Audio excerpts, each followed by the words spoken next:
Muito bom dia, você mais uma vez que está aqui conosco, fazendo parte desse movimento.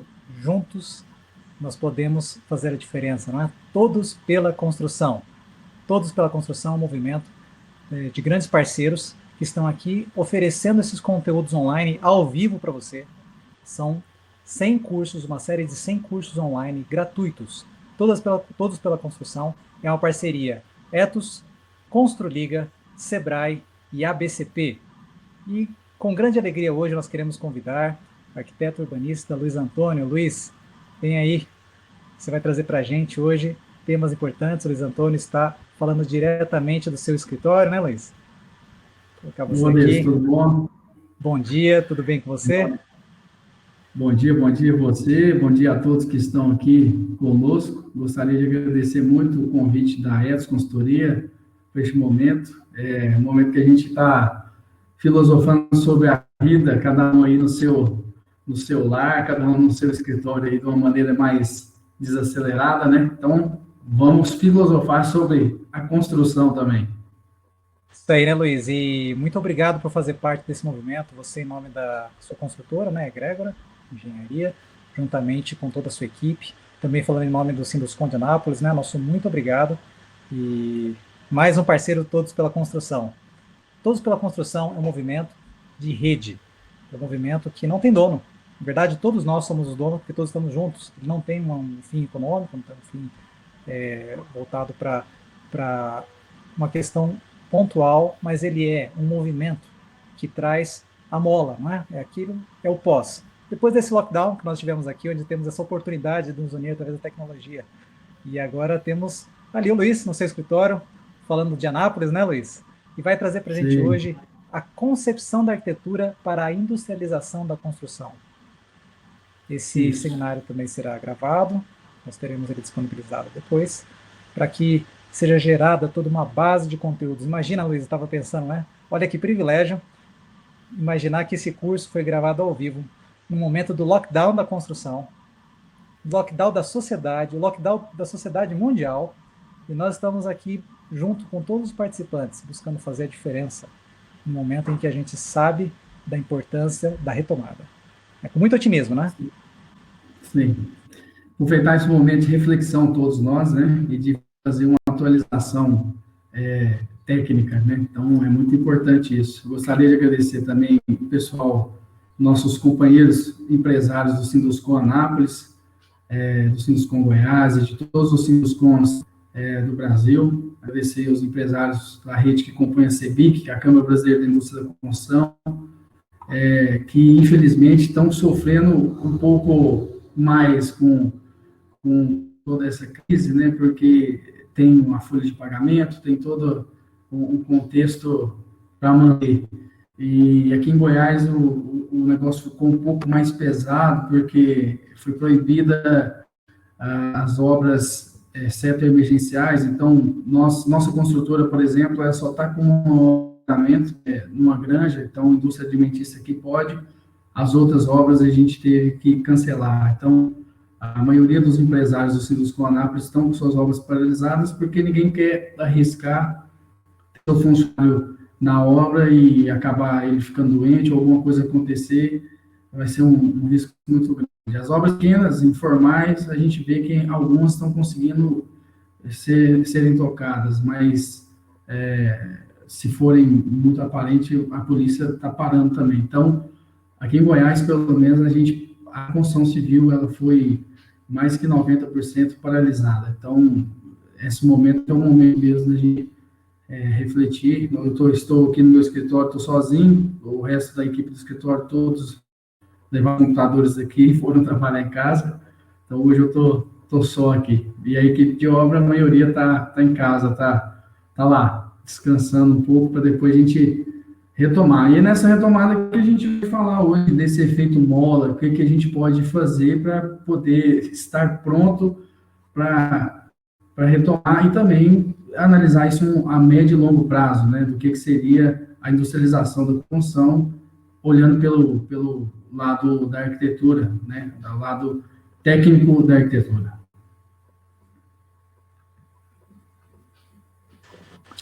Ok, Luiz, vamos colocar então nosso papo voltado diretamente à concepção da arquitetura. Esse curso, ele é focado numa questão muito interessante, né, da arquitetura como o grande elemento-chave dessa mola que você acabou de falar, né, desse elemento propulsor de uma retomada.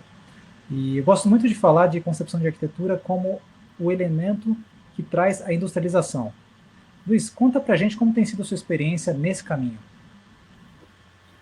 Bom, então, essa introdução sua é muito importante, porque a arquitetura, ela talvez seja o principal elemento da industrialização, porque o arquiteto, quando ele faz uma opção por um método construtivo, ele precisa prestar muita atenção se esse método ele é um método viável de várias formas. Então, na arquitetura, a gente tem um estudo de viabilidade que o arquiteto faz, e esse estudo, normalmente, ele é um estudo legal. A gente verifica afastamentos, taxas de ocupação, permeabilidade, o uso do solo da região, a legislação em si, plano diretor, código de obra. Então, o arquiteto, ele na parte legal, ele tem que fazer sempre uma análise muito aprofundada. Mas, quando a gente fala de industrializar a construção, a gente pensa que o arquiteto, além de fazer esse estudo legal, a viabilidade legal à sua construção, ele precisa fazer um estudo técnico para dar viabilidade técnica para a sua construção. E esse estudo técnico não é só fazer um estudo do método construtivo, mas sim de tudo que o método construtivo vai envolver, desde a venda, desde a receptividade do consumidor com esse novo método construtivo. Isso é um desafio muito grande que a gente tem no Brasil, e dentro de outros fatores. Aqui nesse primeiro slide, nós estamos aqui representando hoje a Egrégora Construtora, a empresa a qual eu sou diretor, sócio-diretor, Sindusco Anápolis, onde eu sou diretor financeiro, junto com todos os empresários da construção civil daqui da região, da nossa cidade, em Goiás, e a Faculdade Fama, que é a Faculdade Metropolitana de Anápolis, onde eu dou aula nas cadeiras de Tecnologia da Construção, né, e agradecer também ao corpo docente da Faculdade Fama, que está se empenhando muito para continuar dando aula aos alunos via online, tá? Muito interessante. Bom, gente, então, a gente começa aqui pensando em quê? Industrialização é gerar eficiência produtiva. Muitas pessoas pensam que a industrialização é redução de empregos, e não é isso que a gente está falando. Quando a gente aprendeu ali na escola, lá no comecinho, a gente sempre viu uma visão um pouco diferente. Olha, essa máquina nessa indústria, ela entrou e ela desempregou 30 pessoas. Essas 30 pessoas que estavam na indústria trabalhando e essa máquina veio substituí-las, elas vão trabalhar em outro local, onde que normalmente seria na própria indústria da máquina, né? A demanda de fabricação, e industrializar é você deixar com que as pessoas carreguem menos peso, façam menos força e pensem mais com a mente. Então, quando a gente fala em industrializar, a gente pensa em quê? Em dinamizar, em fazer com que gere eficiência. E lembre-se sempre que, quando a gente está com atividade industrial na construção civil muito alta, a gente sempre tem um problema com mão de obra. A mão de obra falta na construção civil quando ela está muito aquecida. Então, quando a gente industrializa, nós não estamos tirando o emprego, nós estamos melhorando a eficiência, tanto de qualidade quanto de produtividade. Ok? Então, essa é para a gente abrir a mente aqui, e a gente não tem pretensão nenhuma de fazer um curso totalmente pesado aqui, é uma coisa mais de abertura de mente, nós vamos filosofar aqui de uma maneira técnica também. Qual que é a metodologia que a gente pensa da concepção de industrialização, né? A primeira coisa que a gente pensa nessa linha de concepção é uma interligação prática. Interligação prática que a gente fala, nós precisamos no projeto de arquitetura pensar em como esse projeto vai ser trabalhado na parte de planejamento e na parte de gestão de obra. Como assim? Nós temos aqui que o projeto de arquitetura está sendo desenvolvido, o arquiteto está com a sua equipe lá, no escritório. Depois que ele saiu com a equipe de arquitetura, ele foi com os complementares, foi fazer estrutural, houve a sondagem, ele foi fazer a fundação com a carga do estrutural, com a sondagem, depois ele voltou para o elétrico, o hidrossanitário e foi para os complementares. Chega na parte de planejamento de obra, que seria a planilha orçamentária, a parte talvez principal do planejamento da obra, que seria a planilha orçamentária e o cronograma físico-financeiro. Esse é o momento do arquiteto fazer uma avaliação se realmente o seu projeto está compatível com o que vai ser passado para a gestão de obra. Porque a gente tem que lembrar de uma coisa muito, muito importante. O planejamento da obra é uma etapa que tem que ter uma interligação com os projetos. Ou seja, se caso o planejamento da obra está com dúvida ou tem alguma coisa que pode ser uma grande influência na gestão da obra, o arquiteto tem que aceitar, né? Eu falo como arquiteto, e a gente tem que aceitar uma reavaliação do seu projeto para planejamento. Então, se o meu cliente determinou que, vamos falar de uma edificação aqui, né, de habitacional, que é o que a gente trabalha de incorporação, mas eu determinei que a minha unidade ela tem que custar em torno de R$85 mil, e existem determinações do meu projeto que podem influenciar que esse custo seja maior.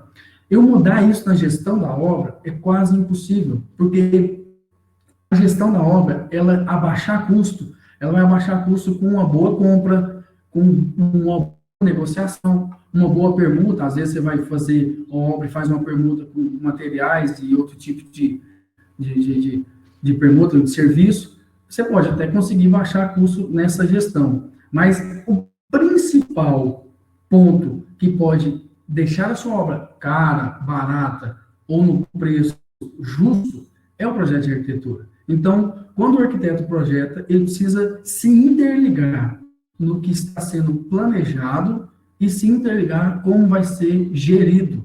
Então, é preciso um conhecimento de gestão de obra, de planejamento de obra do arquiteto.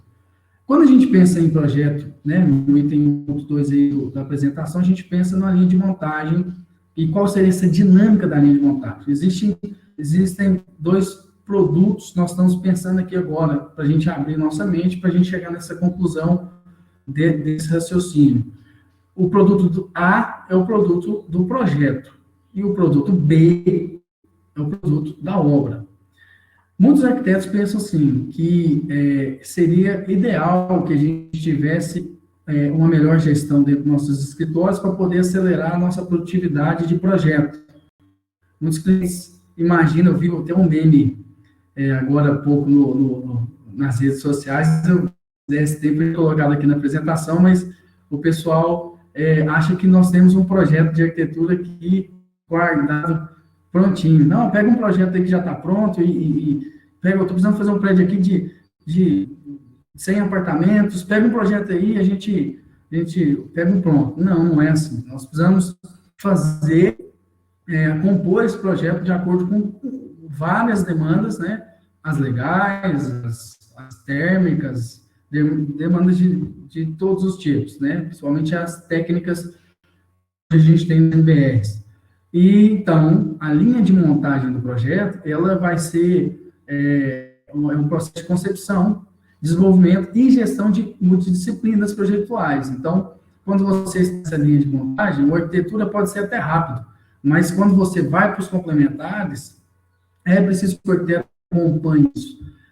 Claro que tem muita gente pensando aí agora, nossa, mas existe até hoje aquele cliente que faz um projeto arquiteto e o próprio cliente leva esse projeto para percorrer os complementares. Nós não estamos falando desse caso, não é projeto, não é gestão de projetos, isso aí não está dentro da nossa linha. Assim, nós estamos falando de algo verdadeiramente complexo e técnico, que é o profissional de arquitetura acompanhar a sua equipe com os complementares e fazer com que esse raciocínio gire em torno de um produto final, que vai ser um projeto que pode ser 100% seguido, né? Que não tenha dúvida. gerando um projeto executivo, devidamente compatibilizado com seus complementares, gerando uma linguagem didática desse projeto, com o leitor ali, que seria o gestor da obra, né? O B, que é a nossa linha de montagem da obra, a gente pensa aqui, eu botei a ideia do Lean Construction, para a gente entender que quando a gente fala de obra, a gente também não está tentando gerar um estoque, né? Uma base principal do Lean Construction seria uma coisa de uma excelência na operação da construção, uma coisa mais limpa, mas a obra, a linha de montagem da obra, ela é a própria obra. Então, a gente tem essa dificuldade, né? Então, tem fotinha aparecendo aí, mas essa frase eu sempre coloco: sem industrialização, a linha de produção da obra é a própria obra. Isso que está escrito aí, onde tem meu rosto aí na apresentação. Então, sem industrialização, a linha de produção da obra é a própria obra. Quando eu penso na linha de produção automobilística, eu penso que os funcionários estão parados e os veículos estão passando na linha de produção e a linha de produção X fabrica um veículo X, a linha Y fabrica Y ou Z, vários veículos numa linha só. Na construção, não. A própria obra é a linha de produção. Então, esse é um desafio muito grande para a gente, porque sempre que a gente entra no canteiro de obras, nós temos que compor toda a estrutura para construir aquela obra. Então, a gente entra nas NRs, né, NR18, NR24, a gente tem normas, a gente tem que completar essa gestão de canteiro de obra, que também deve ser um projeto, que a gente não pode esquecer disso, né? O projeto de canteiro de obra, ele é uma parte muito importante do planejamento de obra, e não da gestão de obra. Lá no planejamento de obra, esse projeto de canteiro tem que ser feito. Por quê? Porque pode ter pequenas mudanças, não na estética do projeto de arquitetura, mas na forma de fazer com que seja montada essa obra para que seja compatível com o canteiro. Repare bem que nós estamos aqui fazendo um fechamento de ideia para levar essa ideia lá para a industrialização em si, da execução da construção. Então, hoje a gente tem uma dinâmica, né, que é o item 2.1, que eu falo aí da prancheta, que antigamente estava esse desenho à mão, depois esse desenho veio se computadorizando, e hoje nós temos o BIM, que é muito falado e pouquíssimo entendido, né? De uma forma geral, o BIM, a única coisa que eu vou falar do BIM aqui, para a gente não entrar em outro tema, mas o BIM, ele não é software. O BIM, ele é gestão e software. Então, você precisa ter contínua, você precisa ter comunicação, você precisa ter um aparato de informações na hora de compor os seus projetos, para que eles se comuniquem dentro do BIM, e o software ele vai ser uma ferramenta para o BIM, tá? Então, a gente tem que lembrar disso. No item 2.1, a gente fala aqui que o produto do fabricante ele deve estar presente no software e na mente dos projetistas. Então, para o arquiteto, ele tomar uma decisão de escolher algum tipo de técnica construtiva para o seu projeto, ou seja, o arquiteto pode fazer isso, na maioria das vezes, quando o arquiteto é experiente e ele já está definindo grandes vãos ou grandes balanços ou alguma coisa muito complexa de ser executado no projeto estrutural, e ele já sabe qual que é o tipo de material que ele vai usar. Às vezes pode acontecer do arquiteto, às vezes não, acontece, né? Tem alguns colegas que projetam e deixam a bucha só para o calculista, né? E que não seria o ideal, porque o arquiteto é isso que a gente está falando aqui, precisa pensar muito no contexto, entender muito esse material, ter um bom relacionamento com o fabricante, porque você vai ter esses produtos bem definidos e saber exatamente como é que você vai usá-lo. Então, quando eu falo assim que o produto do fabricante também precisa estar no software, a gente fala que o fabricante ali tem que, por exemplo, o fabricante de pré-moldado de concreto faz galpões ou faz estruturas de edificações de múltiplos pavimentos. Ele precisa ter os modelos básicos dele lá no Revit, no bloco, né? Por quê? Porque se o profissional já tem aí os blocos de pilar, né, de viga, de tesoura de telhado, etc., de pré-moldado de concreto, ele já pode também produzir um projeto de arquitetura em cima desse material que o fabricante se preparou. Tudo bem. Item 2.1.2, a gente fala aqui da adequação dos produtos às normas, principalmente a NBR 15.575, que é a nossa norma de desempenho, que vai resguardar o arquiteto e os demais projetistas. Por que resguardar? Se o projeto está bem feito em cima da norma de desempenho, não tem dúvida, caso a execução seja feita de forma errada, o profissional arquiteto, o profissional projetista de forma geral, o calculista, o eletricista, o outro profissional projetista que tenha, ele sabe que ele projetou conforme a norma e ele está resguardado quanto a isso. Se ele não se resguardou e as pessoas executaram de uma forma errada, ele, infelizmente, ele assume o erro, porque se ele não determinou como seria, as pessoas acabaram errando, isso aí é um problema. Então, também é uma questão da norma de desempenho, ela está muito bem relacionada hoje, as pessoas estão muito por dentro dessa norma, mas a gente precisa levar ela mais à íntegra, né, mais em cima. No item 2.1.3, a gente fala da certificação ou padronização da fabricação dos produtos conforme ISO 9001 e o PBQPH. Aqui, a gente começa a entrar em uma das principais portas para industrialização da construção no Brasil. E um dos questionamentos que a gente tem, que seria por que a gente não tem tanta construção aqui de wood frame, steel frame, ou pré-moldado, e a gente ainda está muito trabalhando naquele modo artesanal. Isso é uma questão muito política e também técnica ao mesmo tempo. Mas com a implantação da ISO 9001 nas empresas e do PH, que é o Programa Brasileiro de Qualidade, Produtividade e Habitat, as empresas estão se organizando mais, estão melhorando os seus processos, e isso faz com que seja mais fácil adentrar a industrialização nos canteiros de obra. Mas nós vamos falar dessa industrialização, como é que ela funciona.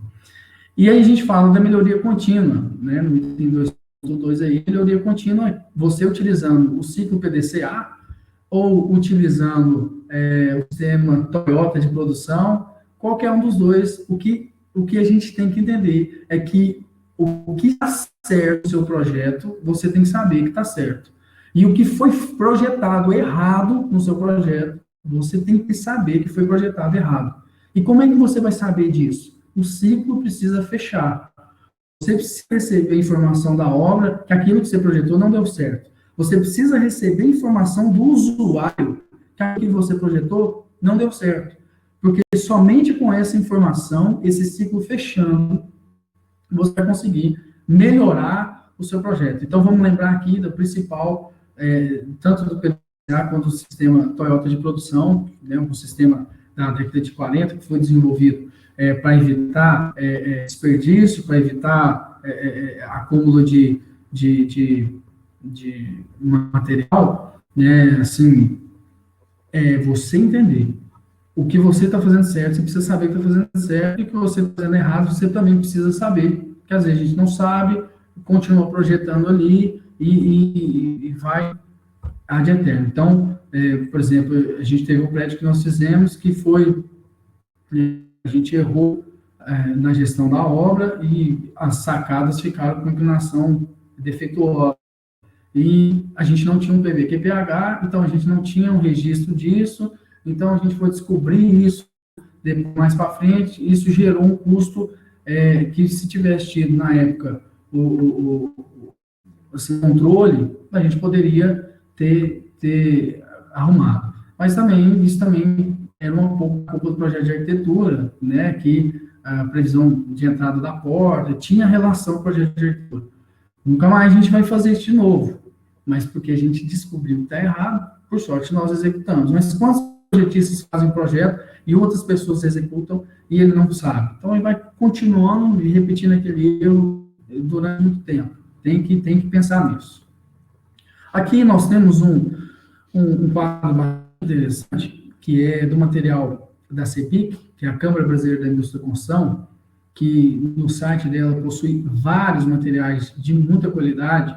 A gente recomenda que todo mundo possa acessar esse site, né? Eu faço parte da CPRT, da CEPIC, e aqui a gente está analisando o quê? Que, de uma forma resumida, que a construção industrializada no Brasil, na parte principalmente de habitação, ela vai seguir um padrão aqui, que seria, em algum momento, né, nós já começamos até a fazer isso, nós temos que a construção vai ter que gerar menos resíduo, que seja zero resíduo, mas ela tem que gerar menos resíduo. Por quê? Porque a concorrência entre as construtoras é grande.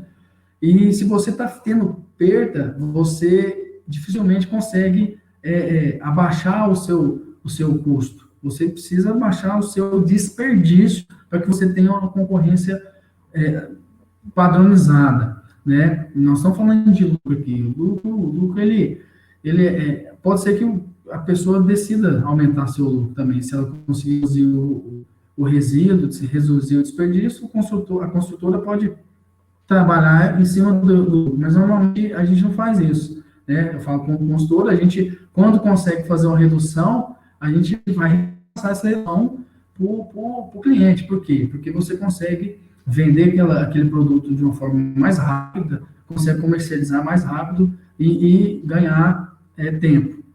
Então, você tem hoje um sistema biomimétrico, né, que esse sistema de implantação biomimétrico hoje são construções que se assemelham muito com a ergonomia, com o justo dentro do que o humano precisa. Então, nós temos hoje várias edificações já com espaços mais eficientes. Não estou falando de espaço reduzido, estou falando que, às vezes, você teria espaços maiores que estavam ali aumentando o custo da sua construção, e hoje você consegue dinamizar esses espaços, reduzir esses espaços, mudar esses espaços para que sejam algo mais dentro do uso ideal daquele usuário. A gente tem também que as estações e equipamentos, tudo vai seguir essa linha, e a energia solar, que ela é agora praticamente uma obrigação para quem quer fazer uma construção eficiente, e não só em questão de financiamentos e tudo mais, a questão de lógica dentro do custo da edificação. Então, esse quadro aqui, de uma forma resumida, ele coloca nesse arquivo da CEBIC, nesse livro que eles lançaram, em 2018, coloca como seria a construção habitacional daqui a 10 anos. Então, ela está encaminhando totalmente para a industrialização. Daqui a 10 anos no Brasil, nós vamos estar totalmente industrializados? Não mesmo. Nós ainda vamos ter o sistema artesanal, nós não vamos ter esse sistema informal de construção, mas nós estamos nos encaminhando para a industrialização da construção. Então, isso é muito importante. Bom, então, criatividade na concepção arquitetônica é a arte de escolher onde e quando usar leis, teorias, erros e acertos. Então, ser criativo é você pensar em como compor tudo isso dentro de uma estética e dentro de uma funcionalidade. E aí a gente entra aqui na viabilidade e concepção, e qual que é para a gente botar a viabilidade de industrialização de uma obra dentro do pensamento de arquitetura, dentro do pensamento do arquiteto. Qual que é a primeira coisa? Primeiro, você vai ter que saber qual que é o perfil do projeto. É um projeto residencial, um projeto comercial, é um projeto industrial? Qual tipo de projeto que é esse? Para você começar a pensar se é passível de uma industrialização parcial ou de uma industrialização total. E qual que é o cliente? Qual que é o seu cliente? Seu cliente é uma construtora? Seu cliente é uma pessoa física? Seu cliente é uma pessoa jurídica? Um exemplo, o seu cliente é uma pessoa física, você quer fazer uma edificação industrializada para ele de parede de concreto. Você dificilmente vai conseguir achar uma viabilidade financeira de fazer uma edificação para o seu cliente de parede de concreto. A logística para a parede de concreto, ela precisa ser uma logística para várias unidades, né? Ela é uma técnica que construtoras, hoje, na maioria das construtoras que a gente tem no Brasil, utilizam na parte habitacional para várias unidades. Então, se é pessoa física, existe uma influência do seu cliente na sua determinação técnica. Então, a gente tem que tomar cuidado com isso. É com a construtora, aí você tem uma gama de opções. Então, a gente tem até as imagens aqui nesse slide de duas edificações, né? Uma que é o Oklahoma Hotel e outra é o Homes Suite em São Francisco. São duas edificações que foi construção modular. Foram feitas dentro de essa construção foi edificada dentro de uma fábrica, depois essa fábrica colocou esses módulos dentro de caminhões carregaram esses módulos e montaram esses módulos lá no canteiro e, né, basicamente, nessa linha de raciocínio. E aí, a gente tem vários tipos de construção industrializada. Esse slide aqui, ele não tem a pretensão nenhuma de falar todos. Inclusive, essa palestra se completava com a palestra do Felipe, mais cedo, e por problemas técnicos, não teve como a palestra acontecer, onde ele fala os métodos de construção industrializada. Mas a gente pensa que o pré-fabricado hoje é um bom método. Esse pré-fabricado, ele pode ser feito tanto de steel frame, que é uma parte de estrutura metálica, né, quanto wood frame, de madeira, ou outro tipo de pré-fabricado, inclusive de pré-moldado de concreto, né, então, nós podemos ter isso aí, ser transportado e ser montado na obra. E aí tem a análise estrutural. Muita gente me questiona quando eu coloco a alvenaria estrutural como um sistema industrializado de construção. Muita gente mesmo. E eu explico. Nessa bola que vocês estão vendo aí, né, azul, essas duas bolas na cor azul. O sistema construtivo, quando ele se une a bons projetos e planejamento e gestão de obra, ele vira um sistema construtivo industrializado. Ele não precisa necessariamente ser um pré-fabricado, ou um módulo, ou um tipo, sei lá, um container, uma coisa... industrializar a construção não é isso, né? Não é só o método que você escolheu. Industrializar a construção é você compatibilizar seu projeto de arquitetura e as etapas definidas da obra, para que seja tudo ensaiado e pressionado no seu projeto. Um exemplo da alvenaria estrutural que eu coloquei aqui, muitas pessoas aí devem ter pensado, alvenaria estrutural como industrializado. Pensa, se a alvenaria estrutural for bem projetada, ela for bem executada, lá no projeto, o calculista consegue determinar exatamente onde vão ser, como é que vai ser definida a primeira, segunda, terceira, todas as fiadas. A obra se transforma numa montagem. Então, eu montar um pré-fabricado que foi feito dentro de um galpão e montar na obra, beleza, industrializada a minha obra. Mas eu montar um material que veio lá da produção de artefato, da base industrial da BCP, da Associação Brasileira de Cimento Forte, lá dos fabricantes de pré-moldados, fabricantes de artefato de cimento, eu também posso ter isso industrializado. Então, vai depender de quem? Do meu projeto arquitetônico e do meu projeto estrutural. E por que eu falo dos dois? Porque o projeto estrutural, às vezes, por poucas medidas, ele consegue fazer com que os blocos se encaixem dentro de uma modulação desses blocos de alvenaria estrutural, do tijolo lá do blocão de concreto.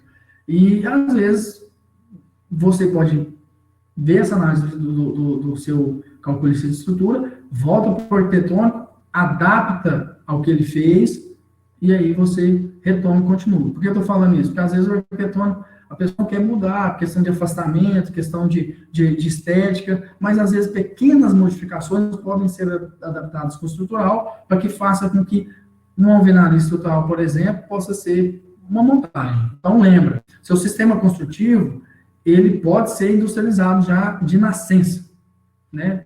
Eu pensar aí em uma arquitetura modular, módulos feitos dentro de galpões para ser montado na obra. Eles já são industrializados desde que nasceram. Mas ele também pode ser industrializado na sua execução. Então, sistema construtivo unido com bom projeto, bom planejamento e boa gestão é um sistema industrializado. Ok? Beleza.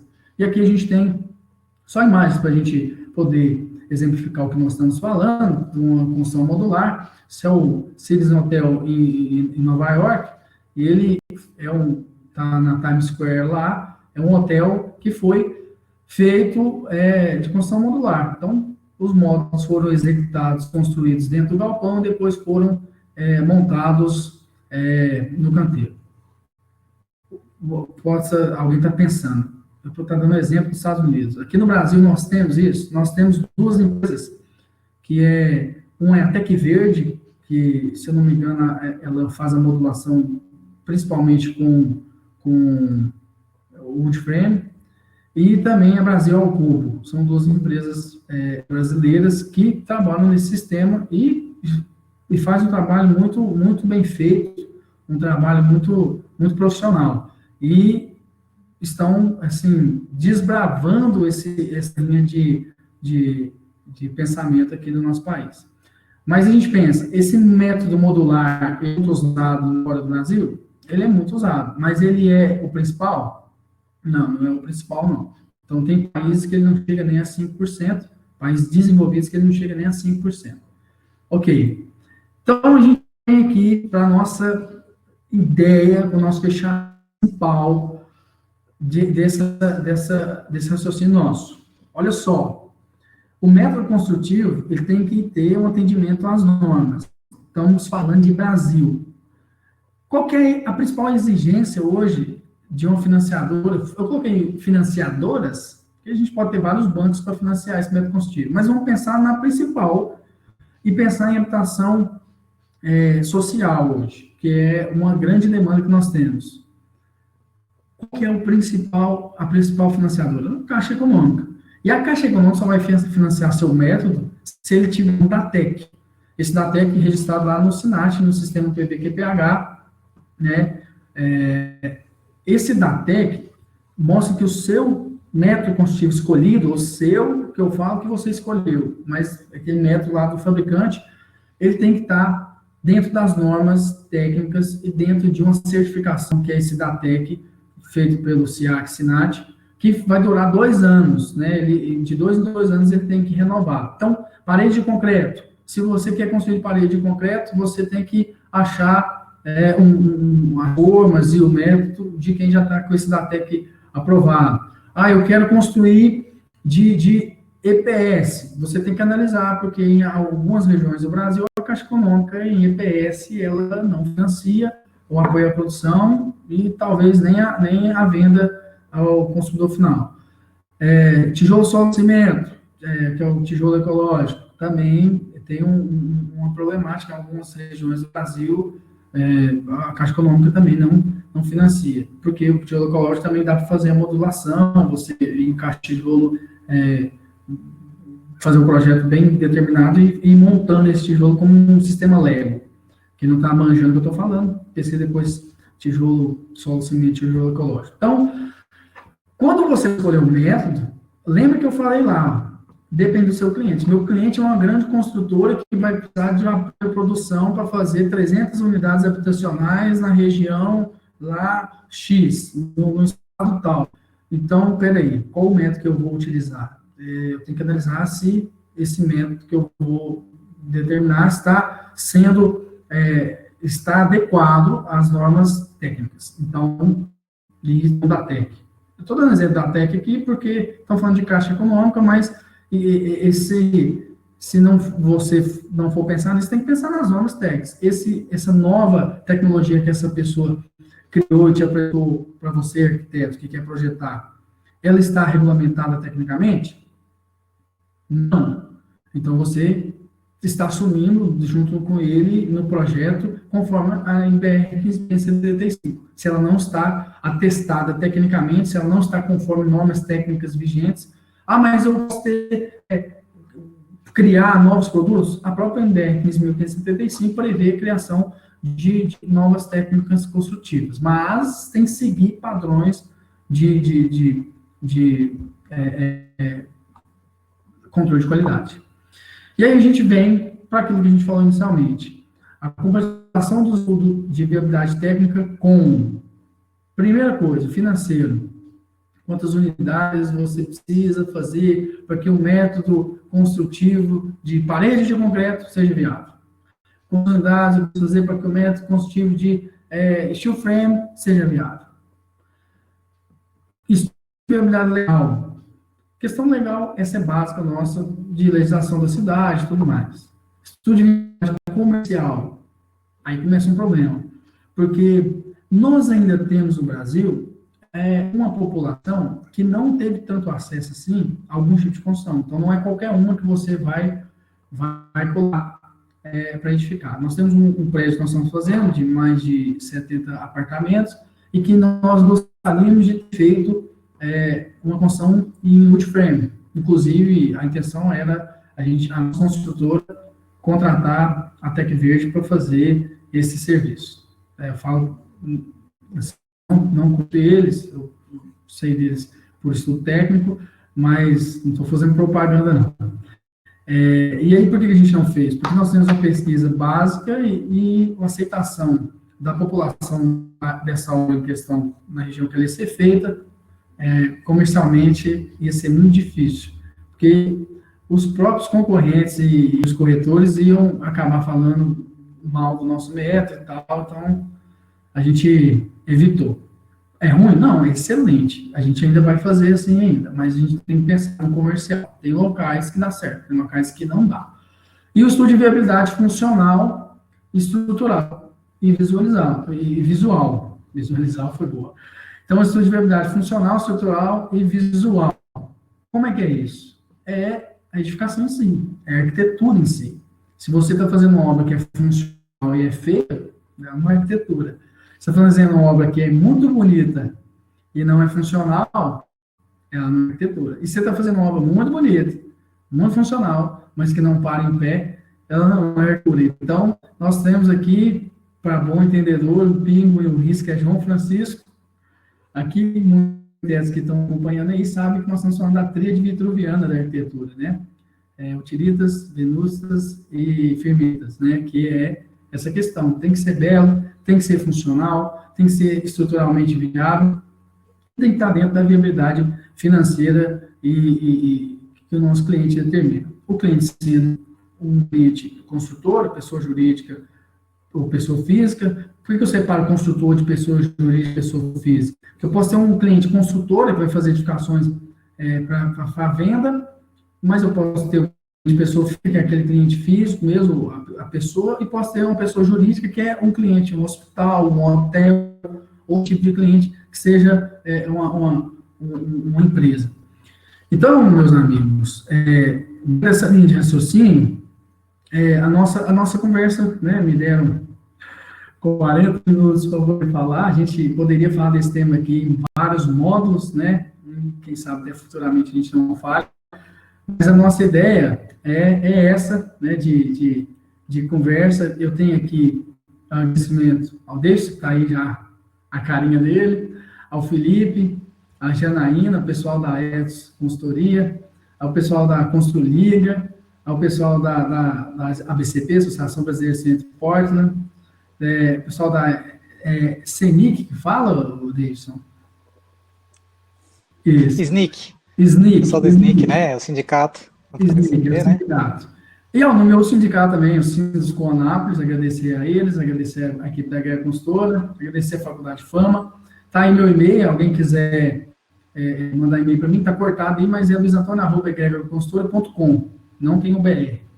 E tem o Instagram aí, que eu estou aprendendo a mexer com esse trem, uma hora vai dar certo.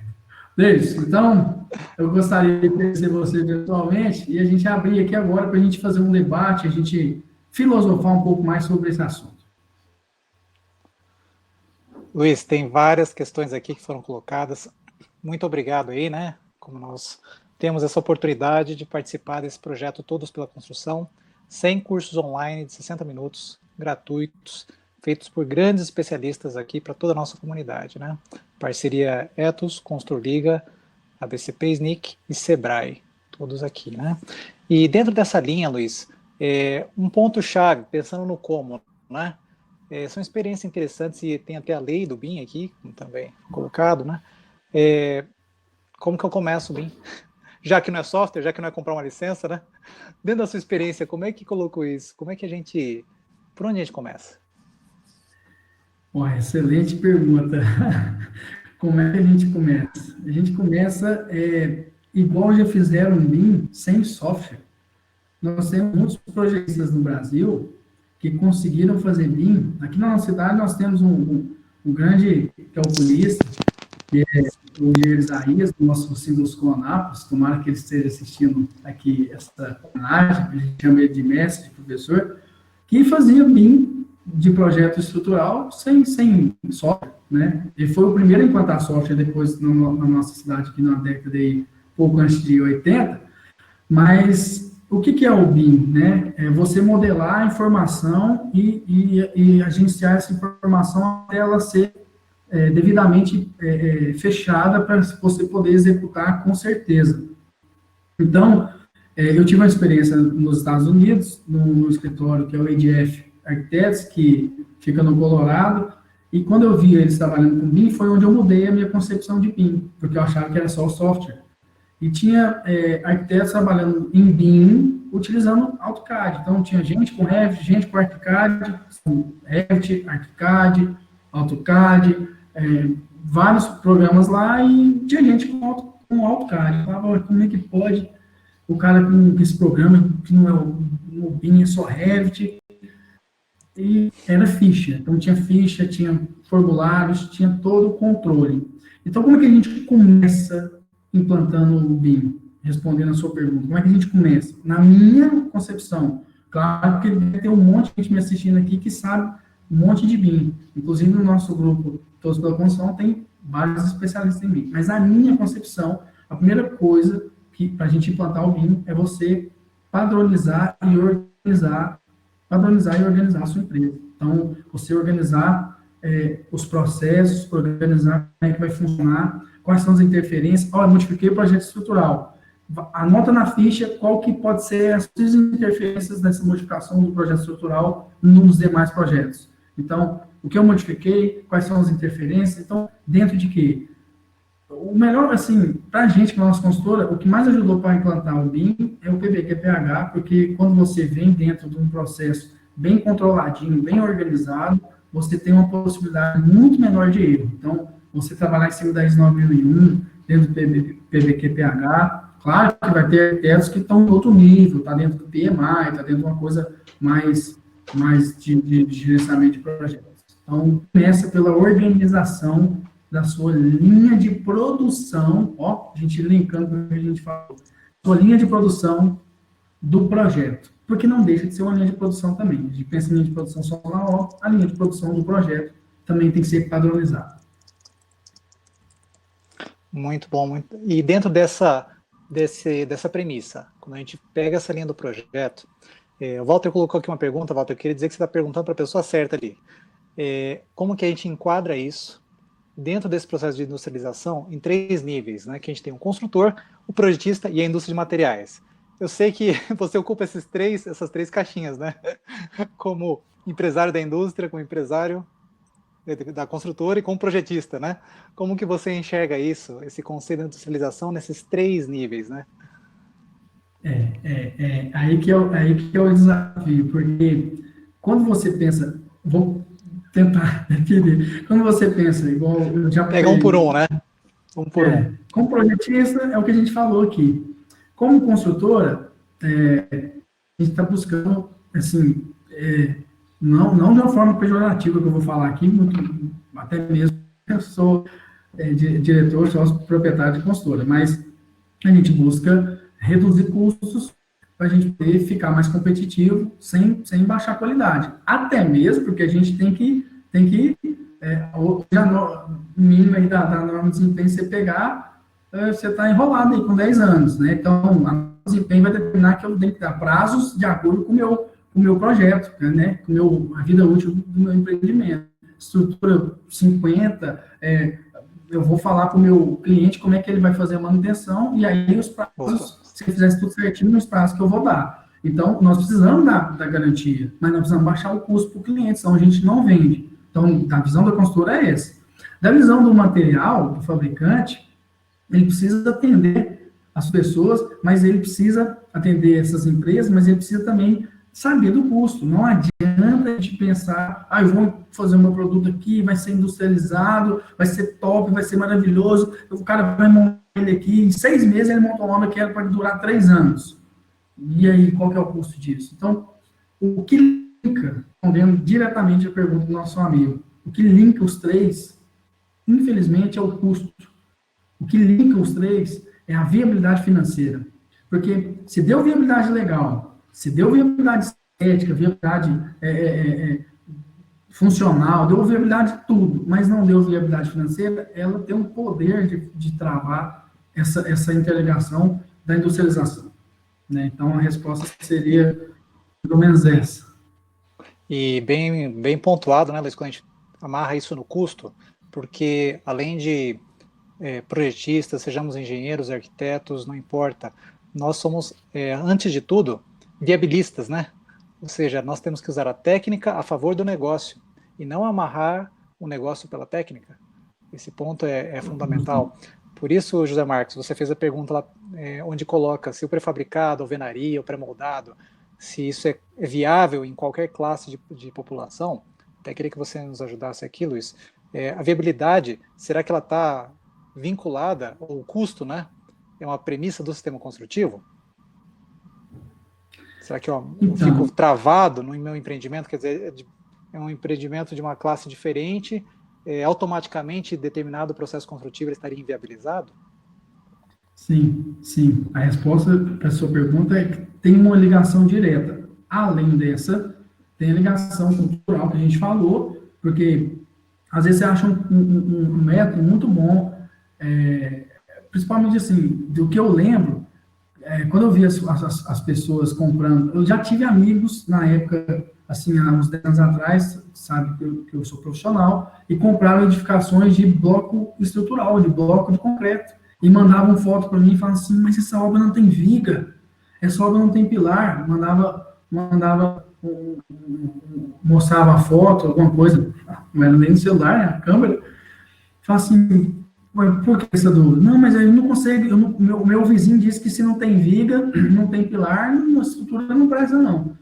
Tem a viga, tem o pilar, mas está lá dentro da canaleta, está lá dentro do bloco. Então, a técnica construtiva, a população acaba influenciando nisso também. Então, um cara, no começo, até essa técnica ela se implementar, ela é um pouco complexa. Então, não é só o custo, é muito importante, mas a cultura para receber essa técnica, ela tem que ser pensada. Talvez por que no Brasil não tem ainda outros métodos construtivos que nós temos na Austrália, no Canadá? Porque hoje no Brasil, quem determina se o produto entra ou não entra é os órgãos financiadores. Se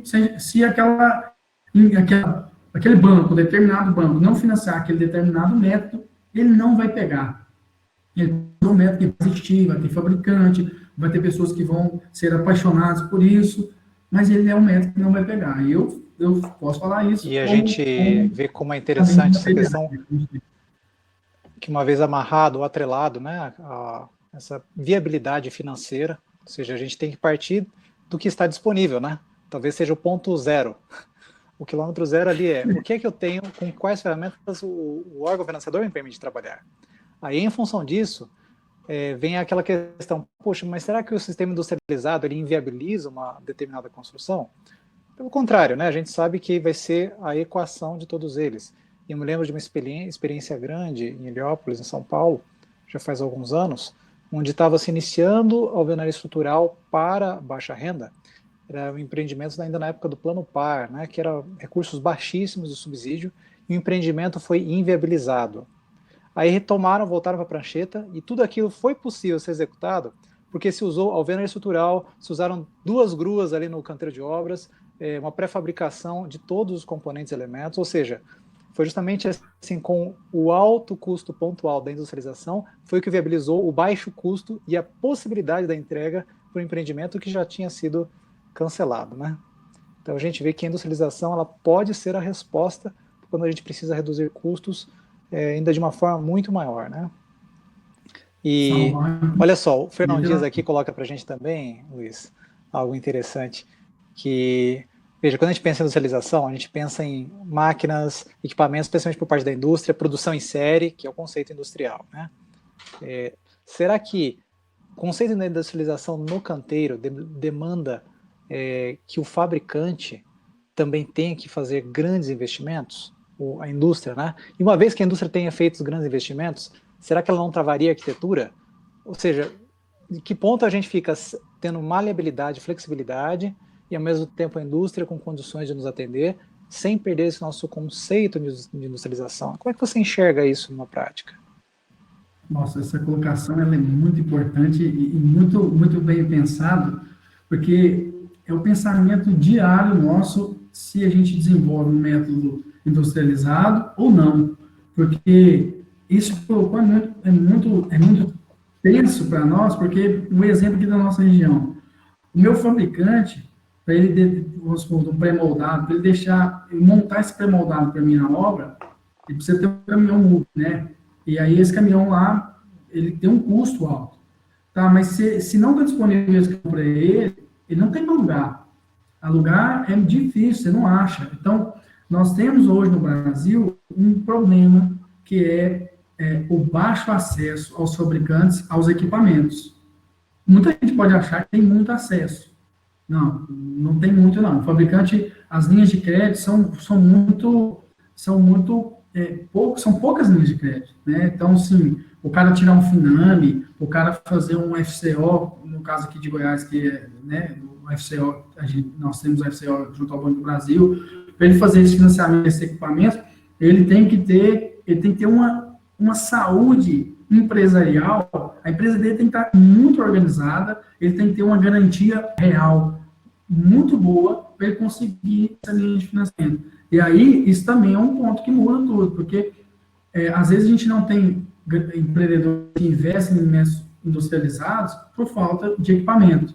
E a falta de equipamento, ela influencia? Não, tem como a gente ter uma industrialização na construção com poucos equipamentos.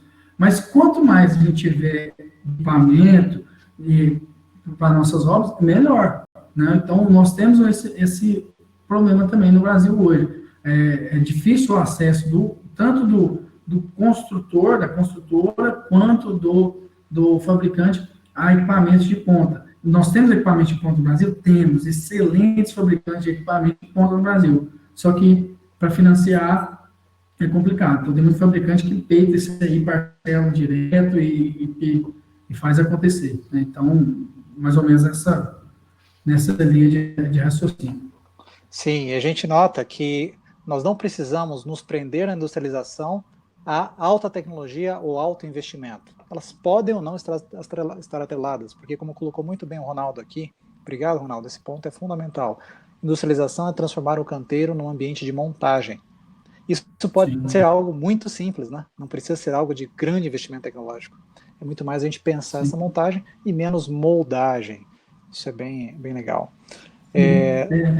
Temos muito... Ele falou, porque até o próprio bloco de concreto, você está trabalhando com a força humana, né? Seus trabalhadores estão ali, eles estão montando bloco à mão. Então, dá para ser industrializado com material humano, com o pessoal trabalhando ali junto, firme, né? Não necessariamente tem mais para tudo. Claro que nós já temos níveis aí, nosso palestrante aqui do Todos para a Construção falou do nível que já está a China, né, com a impressão 3D em concreto e outros materiais, e essa pretensão da China aí, daqui a algum tempo, já está, tempo muito próximo, já está com mais 70% da produção da construção civil industrializada, Isso vai acabar puxando um pouco e barateando o acesso nosso a esses equipamentos, né?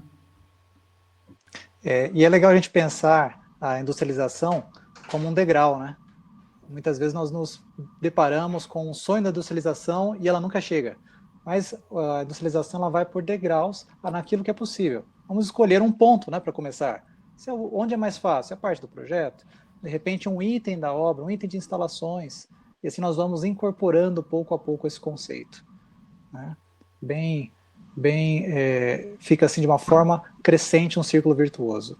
Eu queria te agradecer, Luiz, de uma forma muito especial por essa abordagem. Tenho certeza que nós fizemos uma enquete aqui, já aproveitando, né, para novos assuntos.